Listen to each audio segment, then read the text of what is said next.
Jadi hasil lab Bapak yang kemarin itu hasilnya sudah keluar. Ternyata Bapak ini positif COVID-19. Dicabut infusan saya harus dirujuk ke Wisma Atlet. Sementara protokolnya itu saya harus pakai keranda. Saya harus pakai keranda.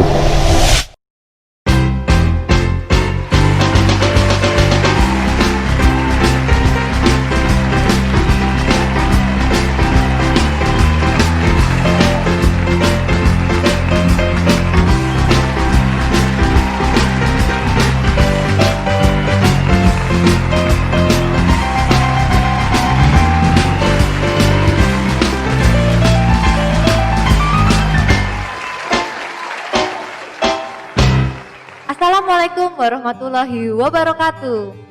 Selamat datang di obrolan hangat podcast Body Division.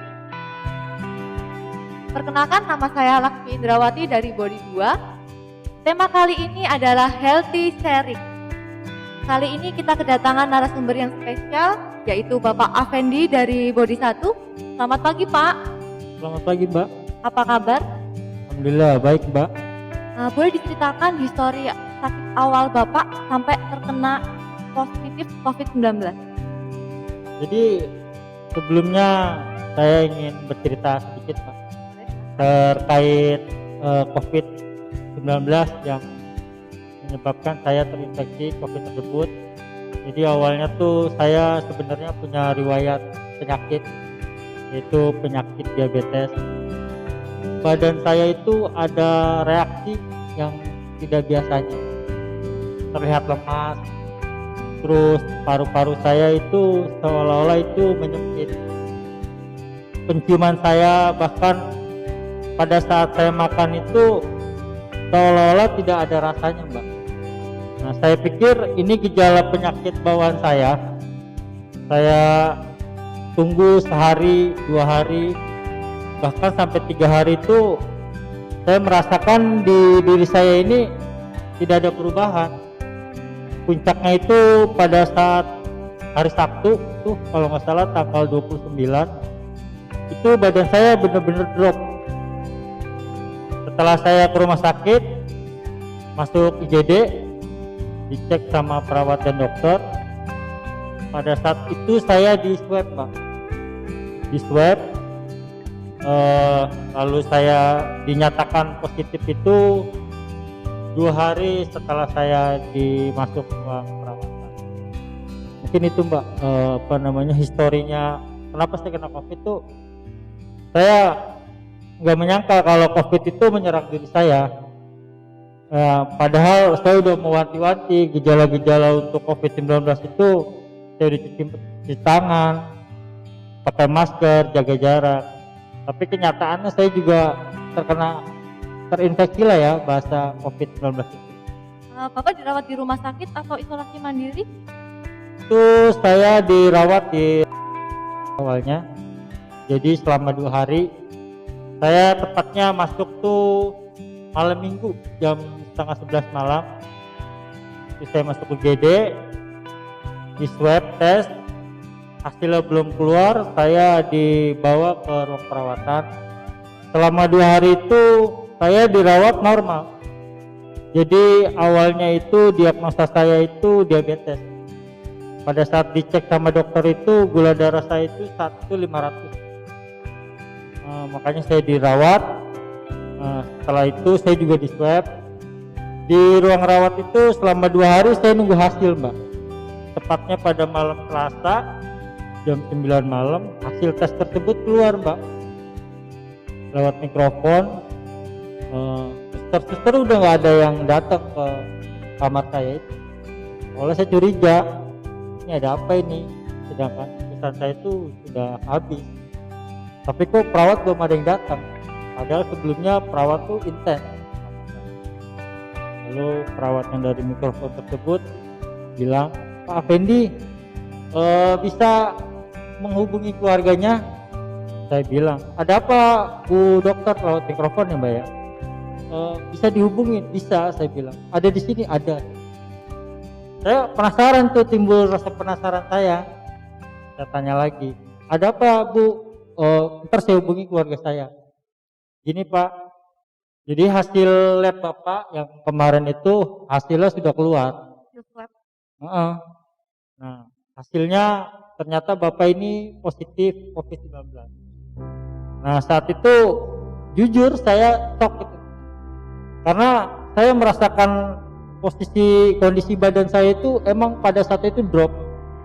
Jadi bayang-bayang saya tuh udah jauh lah kemana-mana lah.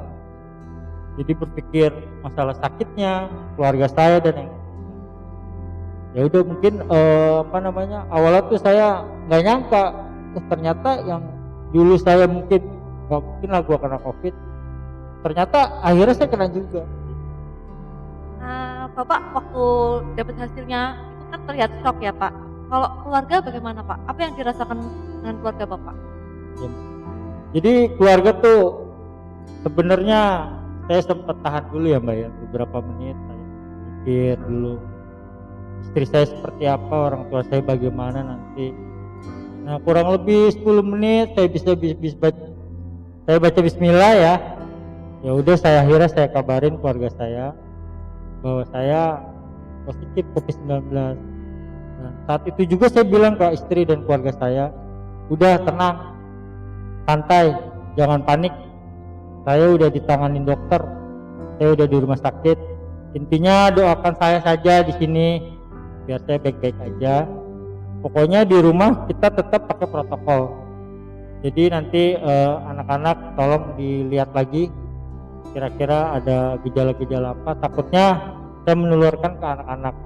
Dan keluarga saya alhamdulillah pada saat saya bilang positif tersebut, keluarga saya tuh bisa berkolaborasi lah, maksudnya satu sama lain saling support, sehingga istri saya tuh nggak merasa bagaimana panik atau dan sebagainya.